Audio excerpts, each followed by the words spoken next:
पाकिस्तान में कॉटन के मामलात के हवाले से दो तरह के थिंक टैंक्स एग्जिस्ट करते हैं। एक तरफ एक ऐसा पॉलिसी विजन मौजूद है जो बिलीव करता है कि पाकिस्तान को कॉटन के मामलात को हल करने के लिए इंडियन पॉलिसी को फॉलो करना, जबकि दूसरी तरफ एक ऐसा थिंक टैंक भी एग्जिस्ट करता है जो बिलीव करता है कि खत्ते के मामलात या एनवायरमेंटल सिचुएशन होने सेम होने के बावजूद पाकिस्तान के इंडियन पॉलिसी को ब्लाइंडली फॉलो करना एक वर्स्ट पॉलिसी विजन साबित हो। This is Umar Saleem and you guys are watching Taza econ. आखिर पाकिस्तान में कॉटन के मामलात से रिलेटेड मसाइल है क्या, और इन दोनों थिंक टैंक्स की अप्रोच डिफरेंट क्यों है, और इसमें से सबसे बेहतर या इफेक्टिव अप्रोच किसी है, इसको जानने के लिए एक एनालिसिस करते हैं। सबसे पहले नजर डाल लेते हैं स्टैटिस्टिक्स के ऊपर। आज से 30 साल पहले पाकिस्तान कॉटन की प्रोडक्शन एंड यील्ड यानी पर एकड़ से होने वाली पैदावार के हवाले से दुनिया के दूसरे नंबर पे स्टैंड कर रहा है, जबकि अगर एरिया अंडर कल्टीवेशन के हवाले से बात की जाए तो पाकिस्तान का तकरीबन 2.5 मिलियन हेक्टेयर एरिया कॉटन के ऊपर वक्फ था, जबकि मौजूदा सूरत हाल यानी 30 साल के बाद पाकिस्तान प्रोडक्शन के हवाले से दूसरे से 5वीं पोजीशन और यील्ड के हवाले से दूसरे से तकरीबन 39th पोजीशन पे पहुंच चुका है। लेकिन अगर एरिया अंडर कल्टीवेशन की बात की जाए तो वो तकरीबन वहीं के ऊपर यानी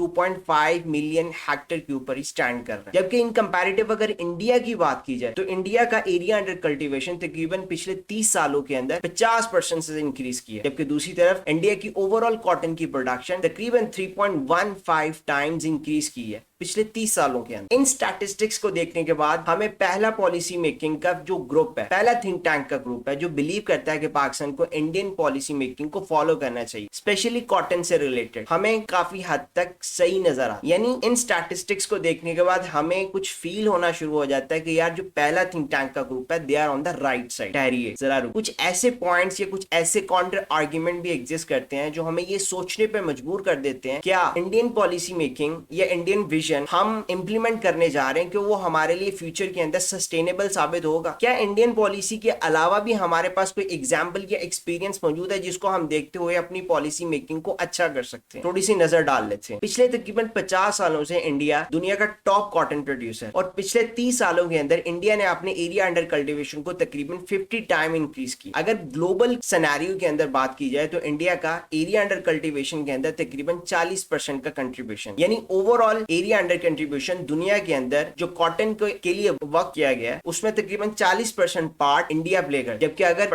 प्रोडक्शन यानी कॉटन अवेलेबिलिटी की बात की जाए तो ग्लोबल कंजम्पशन रिक्वायरमेंट का तकरीबन 25% इंडिया फराम करता है। यानी जिस एक्सटेंट या जिस पेस के साथ इंडिया एरिया अंडर कल्टीवेशन के अंदर दुनिया में कंट्रीब्यूट करता है, उस एक्सटेंट या उस पेस के साथ इंडिया अपनी आउटपुट नहीं दे पाता। अगर मजीद ग्लोबल सिनेरियो के अंदर बात की जाए तो तकरीबन दुनिया के टॉप 5 कॉटन प्रोड्यूसिंग कंट्रीज के अंदर 4 एक तरफ और इंडिया एक तरफ एरिया अंडर कल्टीवेशन के हवाले से, यानी दुनिया के टॉप 5 कंट्रीज के अंदर मास वाई इंडिया 4 कंट्रीज एक तरफ और इंडिया का एरिया अंडर कल्टीवेशन इन सब में से ज्यादा है। पिछले सिनेरियो के अंदर अगर बात की जाए तो तकरीबन पिछले 30 सालों के अंदर दुनिया के तमाम मेजर कॉटन प्रोड्यूसिंग कंट्रीज की एरिया अंडर कल्टीवेशन तकरीबन 10 से 20% से कम हो चुका है। इससे कतई ये मतलब नहीं है कि दुनिया के अंदर कॉटन की रिक्वायरमेंट या कॉटन की कंजम्पशन कम हो चुकी है, बल्कि पिछले 30 सालों के अंदर कॉटन की डिमांड और कॉटन कंजम्पशन रिक्वायरमेंट तकरीबन 20 से 30% एनहांस की है। तो फिर ये सवाल पैदा होता है कि अगर दुनिया की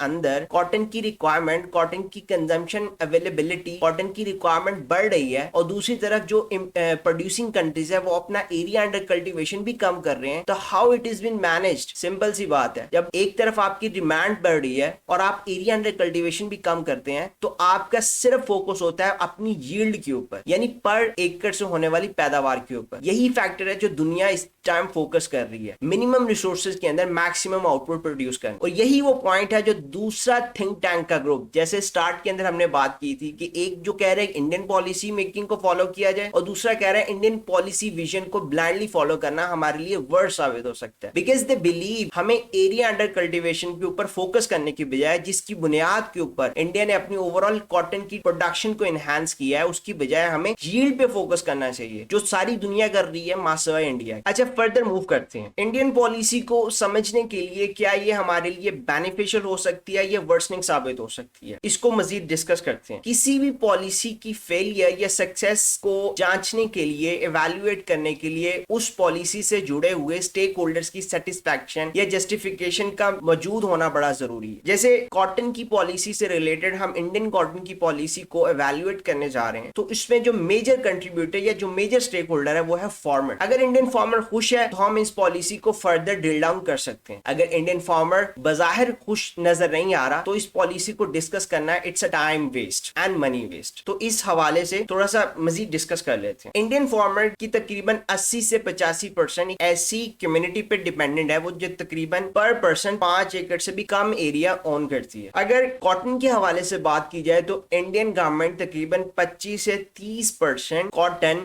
डायरेक्टली परचेज करती है फार्मर से, और फार्मर्स को तकरीबन मिनिमम प्राइस ऑफर करती है ताकि इनके कॉस्ट को कंपनसेट करने में हेल्प हो सके, और इन्हें फार्मर्स को सिक्योरिटी फराहम करती है कि आपके एक्सपेंस या जो भी मार्केट सिचुएशन होने के बावजूद मिनिमम प्राइस इंडियन गवर्नमेंट हर सूरत के अंदर ऑफर करेगी, रिगार्डलेस ऑफ द फैक्टर कि Indian government minimum price offer कर रही है अपने फार्मर्स को, बट ये प्राइस कोई मच रिटर्नेबल प्रॉफिट ऑफर नहीं करती। It barely compensate their expenses because environmental situation and insects जो इस फसल को कॉटन की फसल को टाइमली बेसिस पे इंपैक्ट करते हैं उसको टैकल करने के लिए फार्मर को हैवी कॉस्ट बेयर करनी पड़ती है in terms of agriculture farmers agriculture in terms of ज़राई अद्वियात। अगर डाटा के ऊपर नजर डाली जाए तो तकरीबन 1995 से 2016 के दरमियान तकरीबन 3000 फार्मर्स ने सुसाइड की है, एंड सरप्राइजिंगली उसमें से मेजर जो फार्मर्स है वो कॉटन की प्रोडक्शन से रिलेटेड। सो इस ओवरऑल सिनेरियो को देखने के बाद मुझे